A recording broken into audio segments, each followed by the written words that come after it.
The views and opinions expressed in the following program are those of the hosts and guests, and not necessarily those of the staff or management of Worldwide Digital Broadcasting Corporation.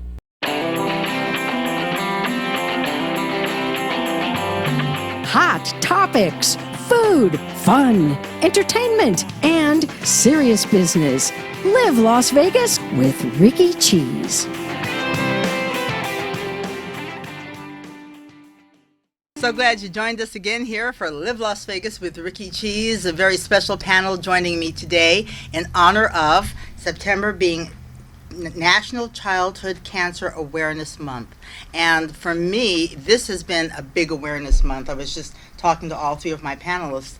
I didn't have any idea until last month how important the research and the programs that you guys are doing are for the families here, not just in Las Vegas, but across the country, and that there is a huge need for awareness being raised about these diseases because children are a unique group.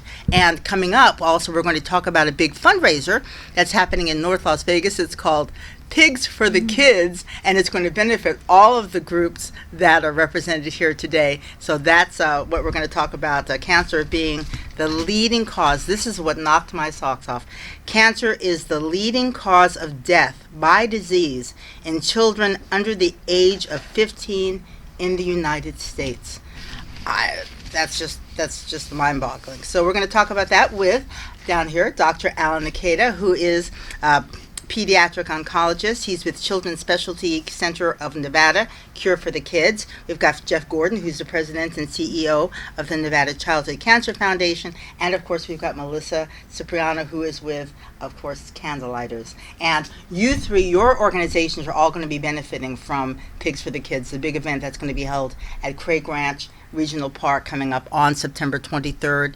Everybody should go out there. It's a big event, so we're going to talk in detail about that. But in the meantime, if we can just kind of get started by talking about your organizations and what you do. Doctor, we're going to start with you. We're part of Cure for the Kids Foundation, the Alliance for Childhood Diseases, and our big mission is to make sure that we take care of kids who have catastrophic illnesses with a primary focus on kids with blood and cancer disorders. And our idea is to make sure that every kid gets the treatment they need and no one gets left behind despite not having the ability to pay for things. Right. And how big is your organization here in Las Vegas? We have approximately 110 employees there. We're seeing about 9,000 to 10,000 kids per visits per month. Per month? Wow. Yeah. All right. And Mr. Gordon? Well, at the Nevada Childhood Cancer Foundation, we work side by side with the medical clinic, obviously, and with Dr. Akita and all the wonderful doctors over there with Cure for the Kids. And what we do is we look at and furnish the financial, the educational, the psychological, and emotional help that the families come through. You know, as you can well imagine, when a diagnosis comes to a family that their child has a life-threatening illness, worlds turn upside down and things change very quickly. And so what we do is we meet with those families as we get resources in place. We help them financially. We find out where they are, and our social workers work with them.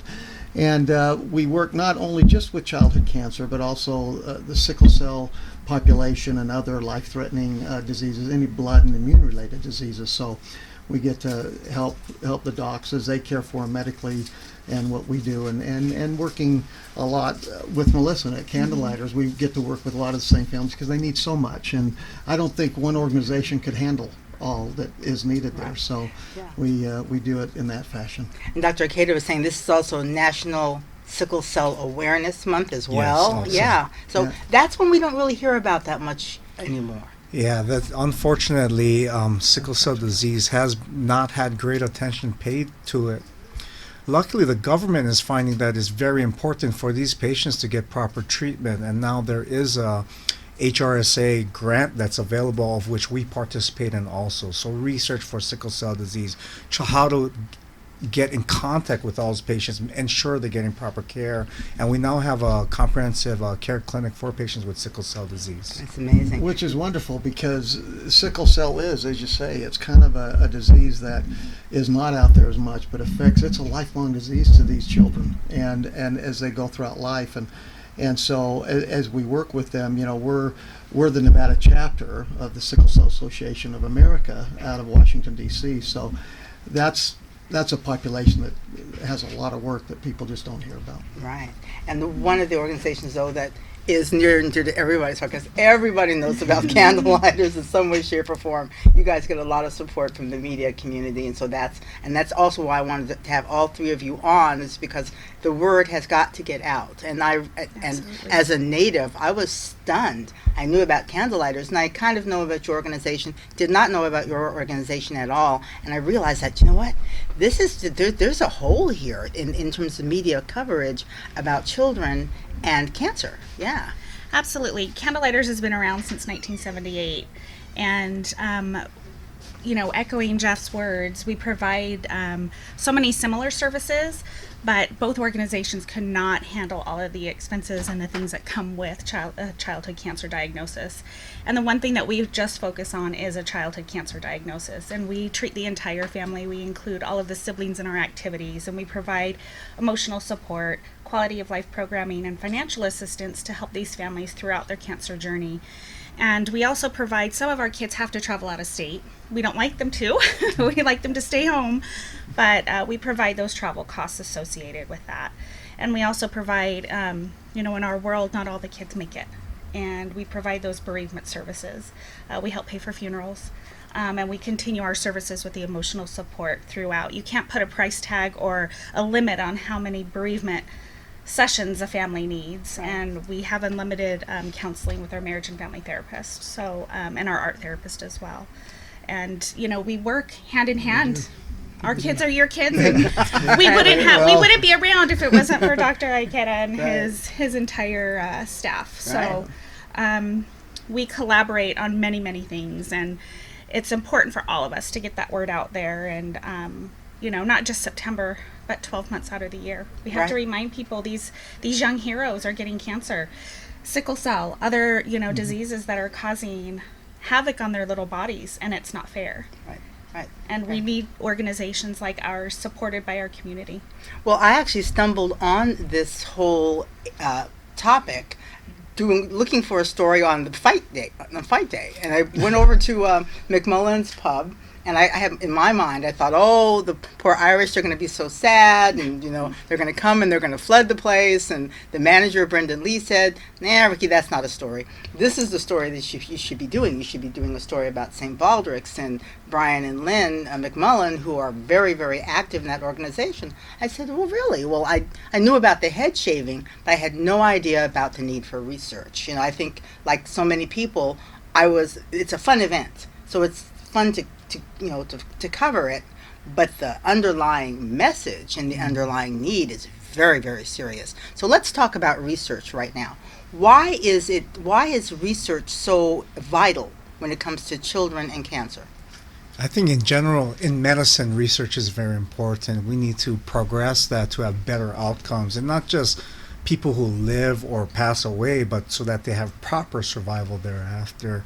And without research, you can't really do true testing of different and newer agents to help lead to better outcomes. Right. And so what's difficult is in the adult world, not that I want anyone to have cancer, but there's 1.5 million cases per year in the United States.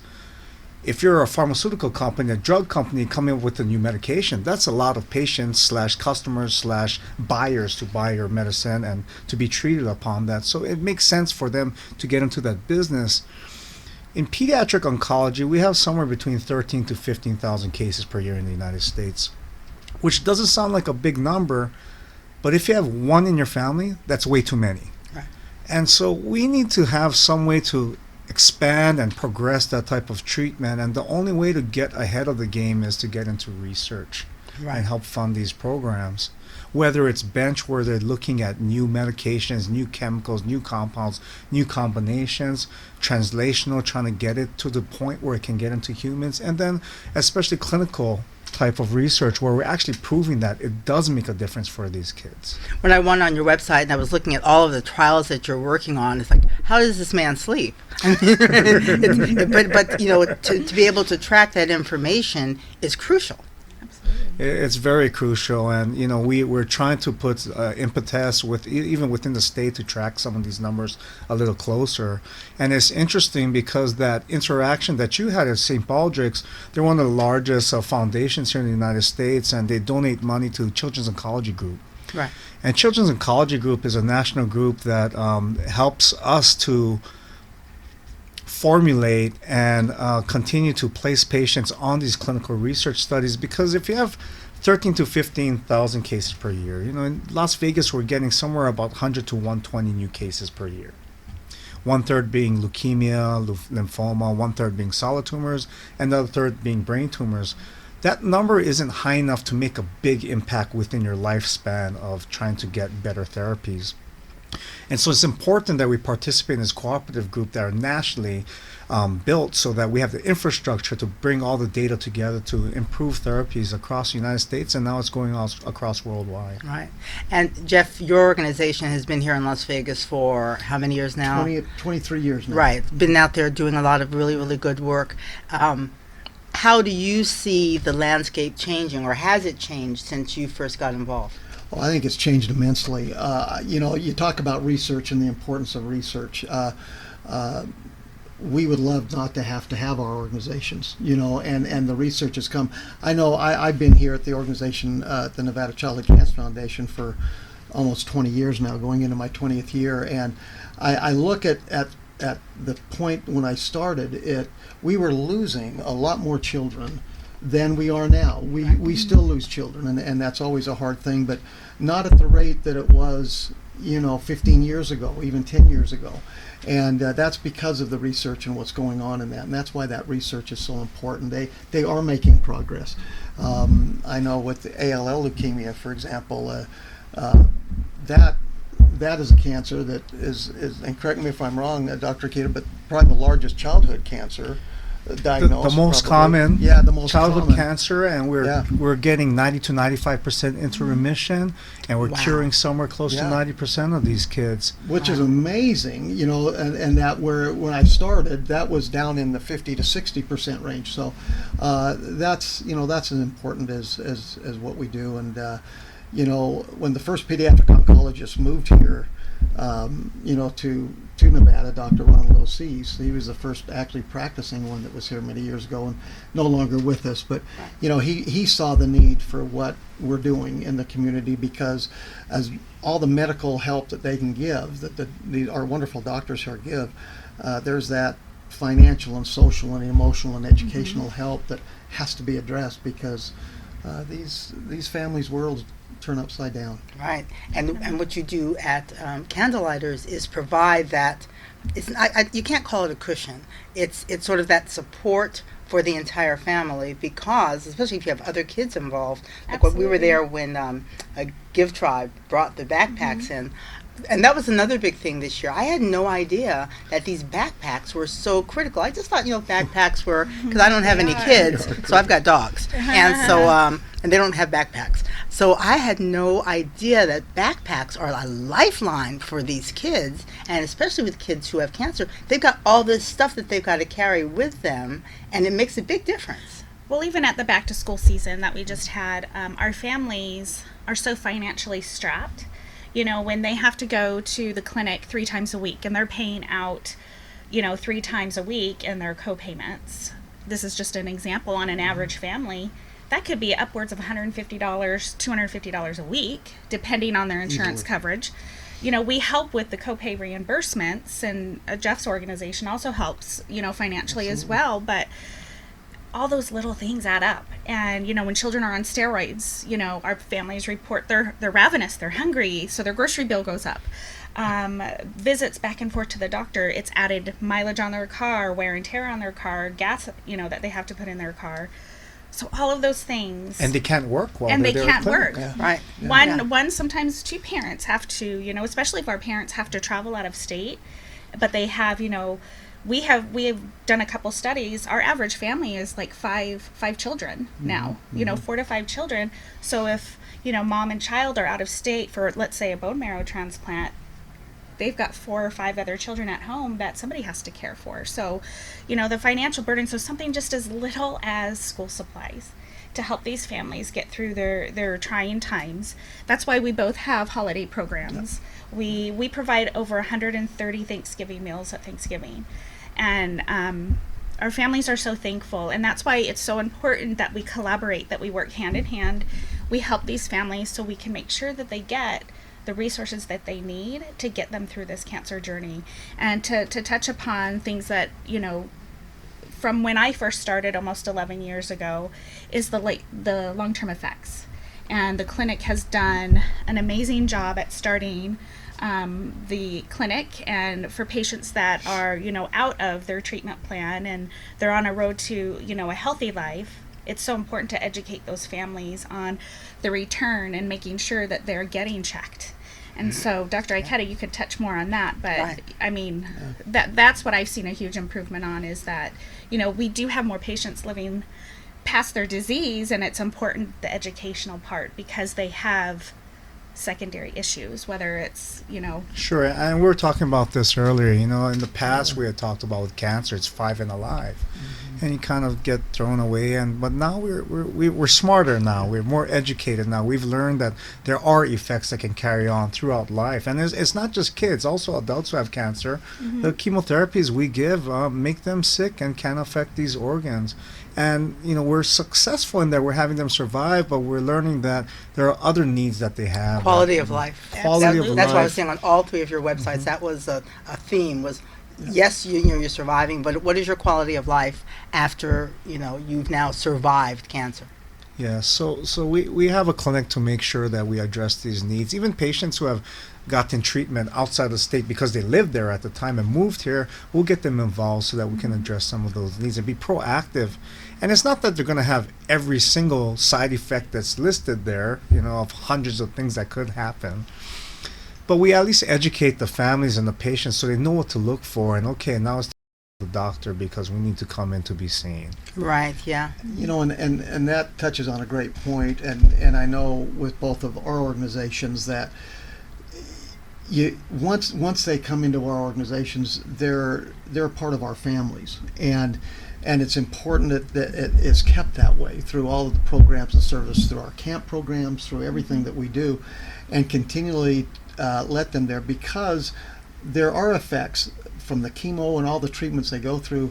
And so when they come back around and maybe they have another issue or they relapse, they feel comfortable. They're still with family, and that's why they're always a part of us from day one. When they come into our lives, we come into theirs, and to make sure that they always know that the family's there and when they need us again. And the long-term effects clinic has been absolutely amazing, for our families and clients that we've had that we kept in touch with, but all of a sudden they're in need again. Right. And it's nice that they don't have to feel like they have Start to open from it scratch, all over again, right. because they've always been a part of our families. Well, one of the bright spots of this Pigs for Kids event, the actual founder of the event, tell us a little bit about Todd and his daughter. Todd Rodwinski, just a wonderful, he and Sean, wonderful couple. And Adeline, their little girl, is just beautiful. And they've been on some of the media tours and stops and everything. Right. And we've both of us have had the pleasure, both organizations, of working with them. And they just, they wanted to give back. And Todd works at Zarnowski events and with Sam Panisse, the owner there, who is a long time friend of mine, have put this whole Pigs for the kids together to give back to the organizations that gave them so much in their time of need. Now, his personal story is his daughter was diagnosed with a rare form of eye cancer when she was 8 months old, Yes. and now she's 11 years old, and apparently a serious, just like firecracker. Oh, she's great. She You know is, Adeline. yeah, she's doing awesome. She is a soccer player. She plays on a competitive team. Todd's on our board of directors, and we've both have watched Adeline grow into such a darling young lady. And Gymnast, too. yes, and she was doing cheerleading for a while, She but was, yeah. So, you know, the passion that the Redwanskis have, because they saw what our organizations, all three of us, have done for their family, because they would not have come out of their daughter's diagnosis unscathed if it wasn't for our organizations. And Todd will sit here and tell you that. And working with Sam, his boss, Sam barbecued in a competition. I believe it was in Nashville? It's in Nashville, yeah. Area. And that's where the idea was born. And he's like, we got to do this in Vegas. And so together they created a committee, and they work their tails off all year long and involved the three of us. And they are really excited. You know, the first year, we were shocked at how much money it raised. I think it was just amazing. That was a big surprise. Because we do events all the time, and for a first year, we know what it takes to do an event. For a first year event out the door, we were like, "Wow, this really paid off." So he's got something special in his event there for Pigs for the Kids, and I'm thankful, and I know I could speak for you guys. We are all so thankful very to be part of grateful for it. them. Well, just the word cancer. I mean, everybody, I think you can pretty much say that pretty much everybody on the planet is affected or knows someone who's affected by cancer. It's just, you know, out there. But when you talk about childhood cancer, that's a different thing. And that's when I realized that it wasn't my bias. I just didn't have any children in my family who had cancer. My mom had cancer, but I was still thinking about cancer as something that only affected adults. I wasn't really thinking about it in terms of it affecting children, even though I had worked with you guys. I probably, with all of you, worked more with stories about Candlelighters. But even still, I'm thinking about the families. I'm not thinking about one child being sick or how that also affected the research dollars that are available. Because I was reading one stat, and tell me if I'm wrong on this, that for every $1, you can get $8 maybe from the feds or other funding sources, but that's just that's a drop in the bucket. Yes. We need a lot more help to bring research, and we're doing pretty darn good work as far as with clinical research and translational research, and we're doing collaborations with out-of-state facilities, academic facilities. But in our vision, we'd like to grow and expand our program so that we're doing bench research right here in the city. And I think that's something that we need to focus on. And for that, we need the infrastructure as far as the building's concerned, laboratory space, and also in being able to bring that talent over here to Las Vegas. Well, that's why I was asking you, what made you jump to Las Vegas from Los Angeles? Because growing up in Las Vegas, that was the thing for a long, long time. If you were sick or your child was sick, the first thing you did was you jumped on a plane and you went to LA. And now we're seeing families staying here, being able to find treatment. But you came here from LA. Yes. Why? And we're glad he did. That was a good thing. Very That was a thankful good he's thing. here. Thank you. I had a big focus there, and I really enjoyed my time there. And I was doing a lot of work in blood and marrow transplantation, as well as gene therapy, and at the cutting edge of medical technologies. But I'd known Jonathan Bernstein here, and I've talked with Annette Logan here, and we've been having some discussions over a few years before I got here, and I realized there was a bigger need for good doctors in Las Vegas. And when I looked at the program that was here, as good as they were, I thought it just needed a tightening up to progress them to become one of the national competitors as far as medical treatment for pediatric oncologic disorders. And so that was part of my impetus, a bigger challenge to come out here and bring this community together. And you said that you were doing research, but you missed actually working with patients. I get to see a lot more patients here than being in the laboratory. And, Right. and now, having said that, both sides are very important. It's very important to have the people behind the scenes doing the research and doing the paperwork and doing big time science science, publishing papers, getting that knowledge out there. But at the same time, there's a big importance of the people who are actually seeing the patients out here. Right. Now, Jeff, you have seen over the years the medical community here struggling, and just what I was talking about, people, locals were taking their families out of state for any treatment. How big is the impact of the UNLV School of Medicine going to have in terms of bringing more talent and bringing more doctors to the Valley? Oh, I think that's going to be huge. I think that's one of the biggest steps that UNLV has taken, because we do need more. We do need more medical help here. What we do have is amazingly great, and we're so appreciative of it. But it's going to enhance the whole community, because you're right. Still, too many people are leaving town for medical help, and to be able to have everything right here at our home.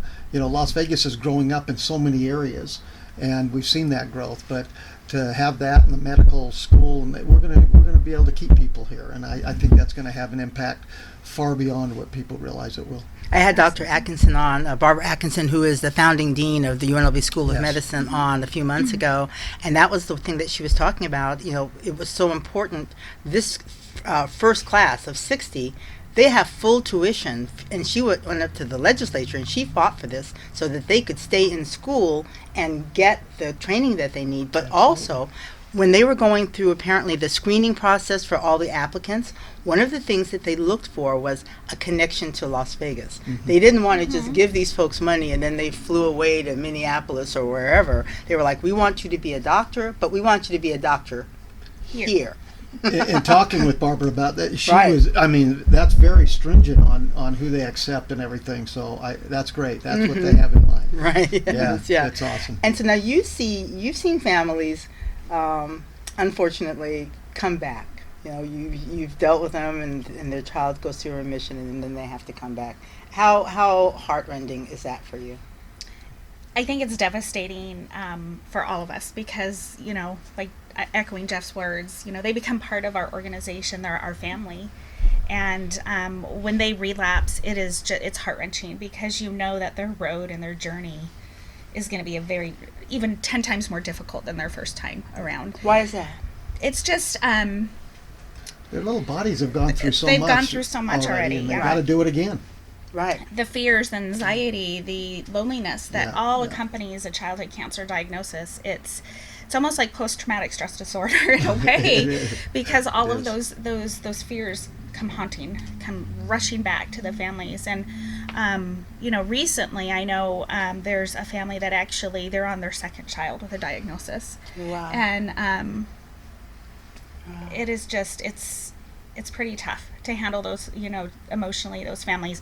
Thank goodness we have an amazing family services department, a group of women who, and with your staff as well, they are the most compassionate people you will ever find on the planet, because they know how to handle these situations delicately. It's amazing to watch our people handle it, from our social workers to our counselors. It's just it's special, because in this business there's a lot of peaks and valleys, and because of what we're just talking about.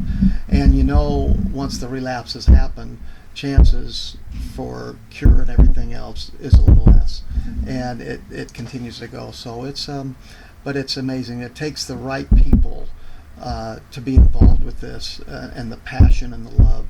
It can't be a job really to people. It needs to be something that comes from their heart, and they want to be there. And that's what both of our organizations, I know, and then the doctors also involved. Everybody cares. And these children that get diagnosed, there's not you're not going to fool them as to whether you care or not. They know in minutes. Yeah. They do. Yeah. And Dr.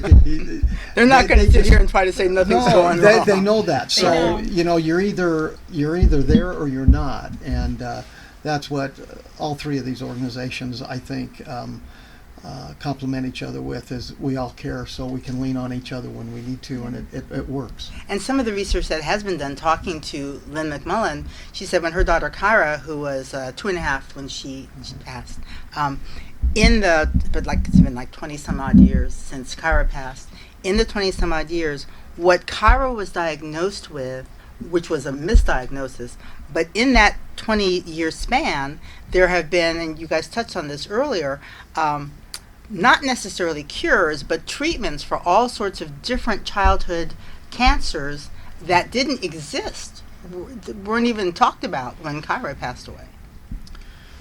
We have better ways of making diagnoses and making molecular testing for, making subsets to figure out these things. And even the same disorder that, such as, certain brain tumors, we are learning that we can describe them better genetically or by molecular pathways. And that's giving us ideas on how to treat these also. And as much as we've had success in some of these diseases, there's still many forms of diseases that we're still having less than 15% cure on them. And so we need to have the research there to study these even more so that we can have some of those success shared across these different diseases. What makes certain diseases among children different from ones that adults are dealing with? Oftentimes it's the biology that we're talking about. Many times with adults, I'm not pointing any fingers, but you know who you are, who have bad habits or environmental exposures and things that can affect the way that a cell develops. What we believe in pediatrics is there's a young cell that's sitting there that somehow had a genetic change that's now developing into an uncontrolled rate. And so the diseases themselves are different. Adults, you may be dealing with lung cancer, colon cancer, breast cancer, pancreatic cancer. And then in kids, you have things like Wilms tumor, you have neuroblastoma, retinoblastoma, and then you have some shared diseases like leukemia and brain tumors. But we're even going further now, and we'd like to start pioneering some of this here in Las Vegas, that there's another group of patients who are not getting all the attention they need, and that's that adolescent young adult group, for which we may be seeing more of lymphomas and germ cell tumors. And why is that? But we believe that it's partially developmental as well as partially exposure. But they're getting kind of stuck in this pocket where they're getting treated partially by pediatric oncologists, partially by adult oncologists, and then there's some skepticism of research. And so actually, we don't know all the answers yet. But we have NCORE here, it's NCI Community Oncology Research Program. And what they do is try to offer oncologic research trials for kids as well as adults. And so they have that here in Las Vegas. And something that we're going to try to attack is figure out why the adolescent young adult population are not enrolling in clinical trials. Because their lack of enrollment in clinical trials is leading to the substandard amount of success that we'd like to have in their disease. And so it may not help them personally, but it'll help people in the future, and I think that's something that we need to focus on. In this month, raising awareness, Jeff, what are you seeing as you go, and this is for all of you, as you go out there? I saw the county commission lit up the Welcome to Las Vegas sign in gold, and that was really nice, et cetera. But do you get a sense that the community is more aware? Not as aware as we'd all like them to be, Sure. But there are different efforts being made, and we have different events for this month, particularly to do that. But it's it is a special month that's been set aside for that, and we would like to see the awareness even increase more as we head into this month. Let's talk a little bit about St. Baldrick's because, and I admit, as a member of the media, I was always amazed by the head shaving part of it, but had no idea how critical St. Baldrick's is to the research and the money that's raised. Lynn and Brian McMullins, their chapter here in Las Vegas has raised $6 million since they got involved. Doing it a long time. Yeah, they've been doing it for a while, like over a decade. But even at that, St. Baldrick's has only really raised about $230 million over the last 10 years. So, once again, we get back to the money. How do you generate the money that needs to be dedicated to what you guys are talking about? the great thing about St. Paul, for many years they were that was done here. It was all leaving the community because it was a national organization, still is. But now some of it is staying here for the research and that, thanks to Cure for the Kids and that, and that's wonderful. So we're excited about that. And less and less is staying in Las Vegas Yeah. now is part of the issue, and the importance of this is we're talking about $6 million being raised, which is terrific, but also understanding that this started from grassroots type of projects. And something that can be small as, again, like Alex's lemonade stand, where they're just starting from something very small like that, can turn into something big. And that's where we need the community to help and pitch in and do these things. I think we're trying to do as much as we can here, and these guys are working very, very hard. Right. But we could use a lot more soldiers in this war against cancer. And even small things that may seem small, just build critical mass until you got more people. One person tells 5 people, they tell the next 5 people, and a few bucks here and there kind of add up so that we can make a big impact here in the city. Now, why did you choose pediatric oncology as your specialty? That's a long discussion. it actually kind of ended That up wasn't your first choice. It from was what I not read. my first choice, and they ended up choosing me. And I had been in triple board in the past, which was pediatrics, general psychiatry, and child psychiatry. And my main focus was going to be helping to take care of kids who had either terminal illness or chronic illness. So you're looking at more at the emotional. Taking care of them and getting the family through all of this, which they do wonderful with. And at some point, something made me change and find a different focus. But pediatric oncology is different from many other specialties. In many other specialties, they focus on a single organ system, versus in pediatric oncology, we take care of the entire patient, and we have to deal with things that may affect the brain, the lungs, the heart, the kidneys, the liver, any of these organs. And it's not just the disease, but the medicines that we use can affect these things too. Right. And so, talking about some of these things and how they help also at that end core, this national research, we're starting to look at something called financial toxicity, meaning how much the cost of having a child go through this care, how much is it affecting the family in the long run, not just mentally, emotionally, but the financial issues also. And so it's very helpful to have partners like this in the community. Right. And Jeff, what brought you to NC? Well, NCCF, it was just Dr. O'Sees and the chairman of the board at the time contacted me. I had just gotten out of the professional basketball stage of things, and I'd always worked with children's charities a lot through my whole career, and they just came, and Dr. O'Sees says, we've got this organization and a little support group, and one thing led to the other, and we don't have much money. We're a very small little nonprofit to start with, and I said, well, let me meet a couple of the families. And the first family I met, it was like, wow, there's a lot of things that need to be done here, and so I just kind of jumped in with both feet and worried about everything else after that. And it's been amazing at the NCCF.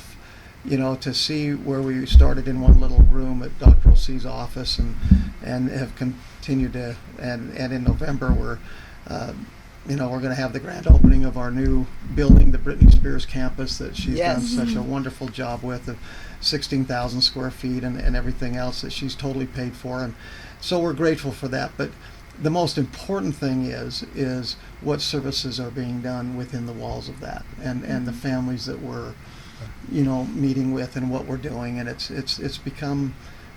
just something special, and very few things make the heart smile like when you've been able to touch somebody's lives in a positive manner and do something for them that they can't do for themselves at the time. And that's, I think, what kind of keeps us going. Well, when I saw this on my station when we were covering that, how did Britney Spears get involved? And it's always amazing to me in this town, and I've seen it from just from a kid from day one. Yeah. Even the celebrities on the Strip will sometimes step up and just say, you know what, I'm just going to do the right thing for this organization, because I'm thinking Britney Spears has no known, from what I could tell, why would she choose you folks to actually benefit? Well, she talked to some different charities that she wanted to, when she moved here, wanted to get involved with the children's charity that she felt had some impact. And so we got an opportunity to meet with her and say, this is who we are, what we do, and why we do it. And she just said, well, I'd like to do something, but have it long lasting, and to know that I was here and being part of that. And so getting to know her a little bit better through this last 3 years, with all the things that she went through and all the bad media that happened, she's got a wonderful heart. Yeah. And as she's been with our kids a lot at different events, it's amazing how she's responded to that. But we said we wanted to kind of get our own building, because also under our care is the Caring Place, which is adults touched by cancer, and that we wanted to get everything into one location. And she made that possible. So we'll be forever grateful for that. Absolutely.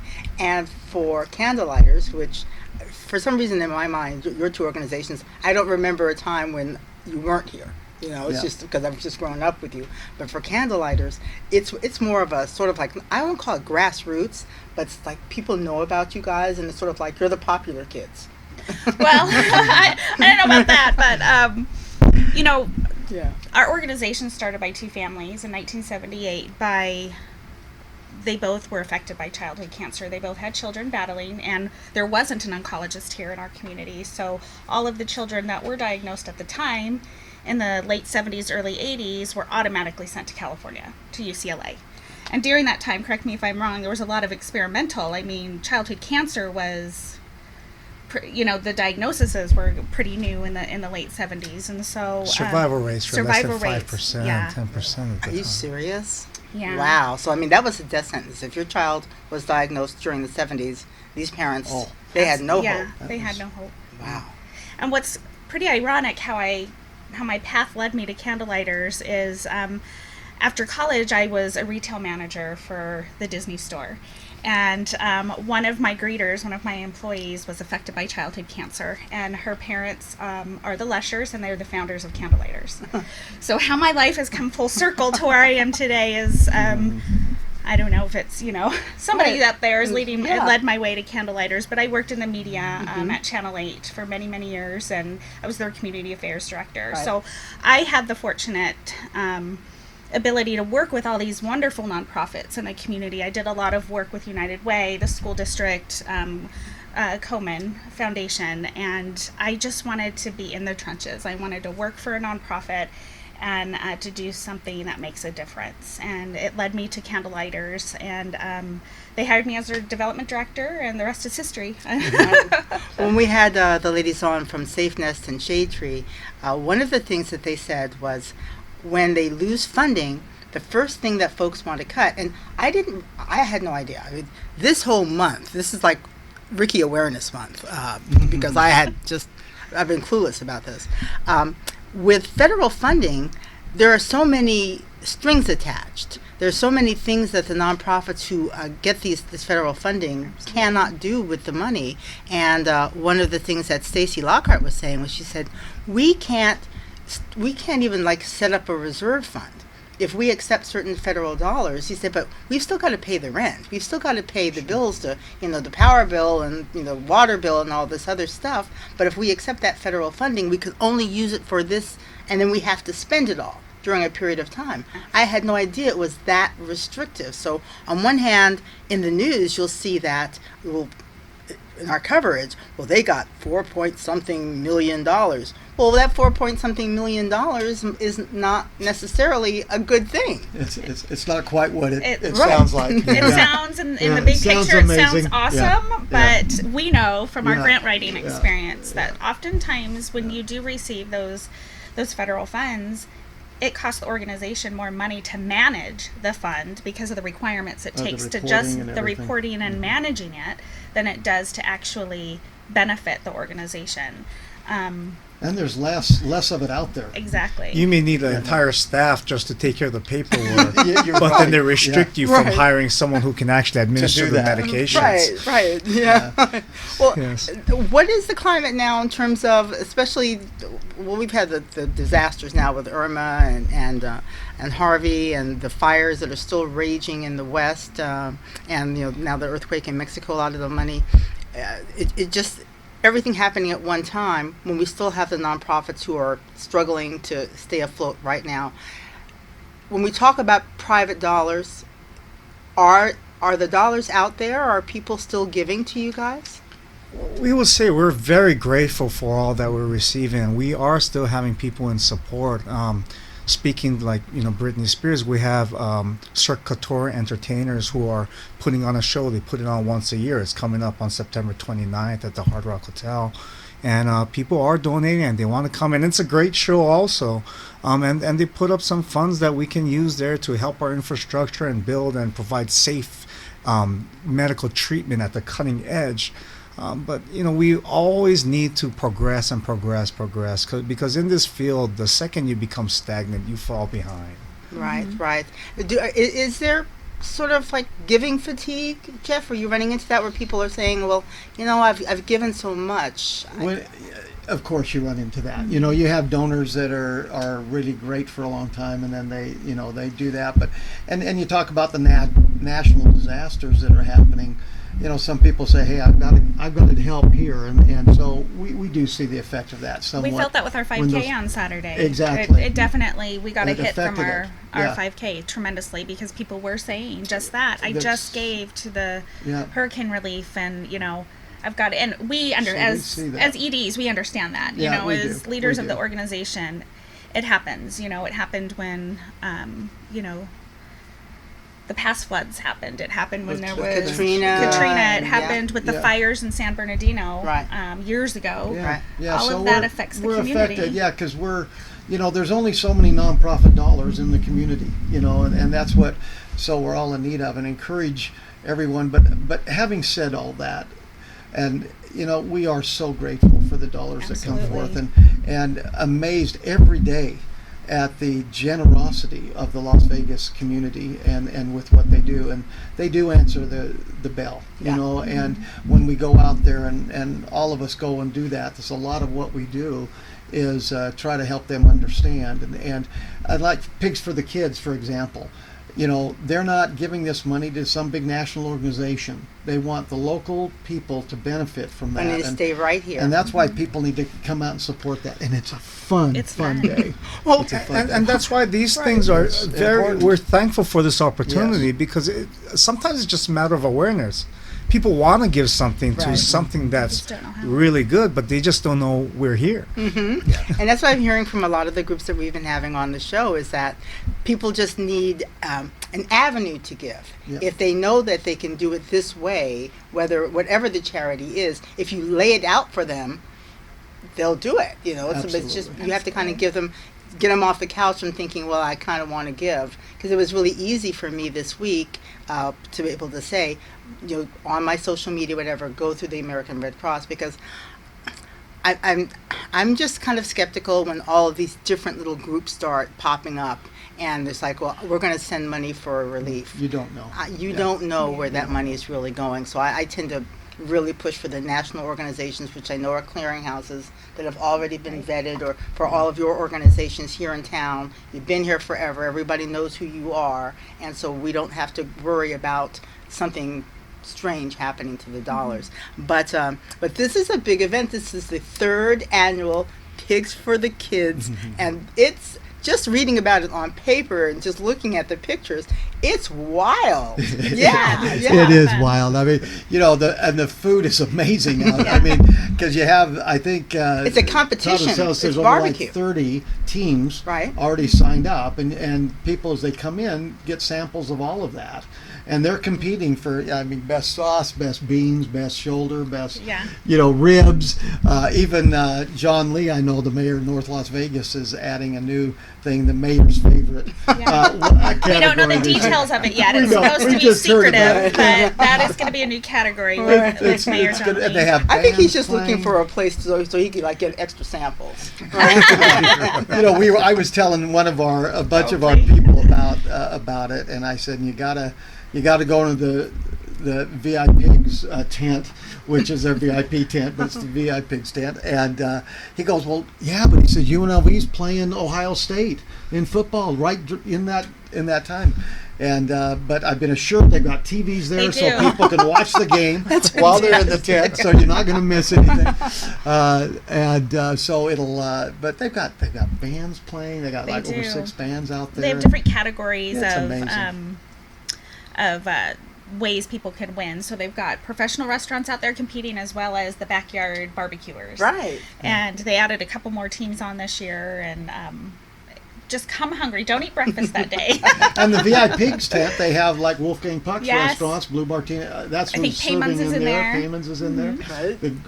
Right. So they've got a lot of. It's a great activity for the kids, and we'll say, I mean, there's a lot of dollars that come to our 3 charities that are all We're put very into our blessed. programs and Right. services. So. Well, you can't go wrong. I am the park queen. I've got 2 Akitas, so I pretty much live at every park here in town. And I can tell you that Craig Ranch Regional Park, if you haven't been out there, you have to come out for this event anyway, but if you just haven't been out there, just go. It's one of the great park. prettiest parks here in town. It used to be an old golf course, so it's sort of like what Sunset Park used to be. It's got big, huge, stately trees. It's got one of the best skate parks in the country, not just in Las Vegas, but in the country. And it's got some pretty good dog park runs, which we can't go to because I have beasts. And it's free parking, by the Yeah. way, for Yes. this event. They have a whole thing of The whole free huge. parking. Yes, Yeah. it's really, really huge. And I mean, it's $10 if you go on buy tickets online, Right. and now it's $15 the day off. So Yeah. you want to go online? And children 12 and under are free Yep. to get in, and Yep. there's an entire children's play area because this is for the kids. That's right. That's And right. so they've got some carnival rides and face painting and carnival games and things of that nature. So it's an event for everybody in the family. Yeah, I think I passed by there last year and I thought, what is going on? I mean, it's like there's cars everywhere. So this is an event you won't want to miss. Now, you've heard from these 3 great organizations and dealing with childhood cancer research and childhood cancer raising awareness. It is very different for children than adults, and we really need to do more to get the word out and how we can all help. So once again, the details, it's the 3rd annual barbecue competition, Craig Ranch Regional Park. It starts Saturday, September 23rd from noon to 9. Barbecue, live bands. What did you call the VIP thing? VI Pigs tent. The VIP. Come on now. How do you pass Hey, that? there's pink pigs everywhere. You won't believe it. Well, it's a great event, but let's keep the awareness up, not just in the month of September, but all year long. Absolutely. Yes. Joining us here on Live Las Vegas with Rikki Cheese.